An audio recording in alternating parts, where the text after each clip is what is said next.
উল্লেখ কৰিছে। কিন্তু তাৰপিছত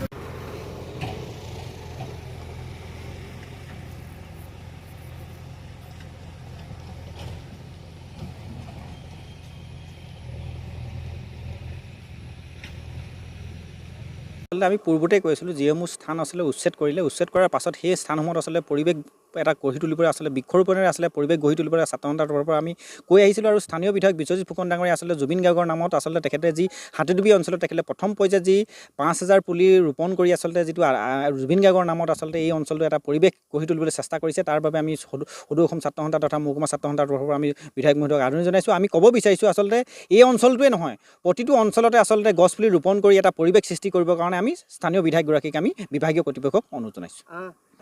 আচলতে গোটেই অঞ্চলটো এটা পৰিৱেশ সৃষ্টি কৰি যাতে এটা জাকত জিলিকা অঞ্চললৈ ৰূপান্তৰ কৰিবৰ কাৰণে আমি স্থানীয় বিধায়কগৰাকীক অনুৰোধ জনাইছোঁ। এটা মোটা ধন আবণ্টন কৰি নাহৰ পুলিৰ লগতে গোটেই অঞ্চলটোক এটা পৰিৱেশ সৃষ্টি কৰি যাতে বিভিন্ন স্থানৰ পৰা যাতে এই অঞ্চললৈ মানুহ অহাৰ ব্যৱস্থা কৰিবৰ কাৰণে যাতে এটা পৰিৱেশ সৃষ্টি হওক। যিটো অঞ্চললৈ আচলতে তেখেতে এটা নাহৰ উদ্যান স্থাপন কৰিছে, সেই নাহৰ উদ্যানখন চাবৰ বাবে বিভিন্ন অসমৰ প্ৰান্তৰ পৰা আচলতে এটা মানে পৰিৱেশ সৃষ্টি কৰিবৰ কাৰণে আমি স্থানীয় বিধায়কগৰাকীক অনুৰোধ জনাইছোঁ। আৰু এই অঞ্চলটোৱে নহয়, আমি পূৰ্বতে কৈছোঁ যে এই অঞ্চলটোৱে নহয়, যিসমূহ উচ্ছেদ কৰিলে সেই প্ৰতিটো অঞ্চলতে আচলতে বৃক্ষৰোপণ কাৰ্যসূচীৰে এই অঞ্চলত এটা পৰিৱেশ সৃষ্টি কৰিবৰ কাৰণে ছাত্ৰ সন্থাৰ তৰফৰ পৰা আমি অনুৰোধ জনাইছোঁ।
এই অঞ্চলসমূহত মাটি ক্ৰয় কৰিবলৈ কেনেধৰণে সক্ষম হৈছে বা প্ৰশাসনে কেনেধৰণে অনুমতি প্ৰদান কৰিছে, যিহেতু তেখেতসকল অবৈধভাৱে ইয়াত বসবাস কৰি আছে।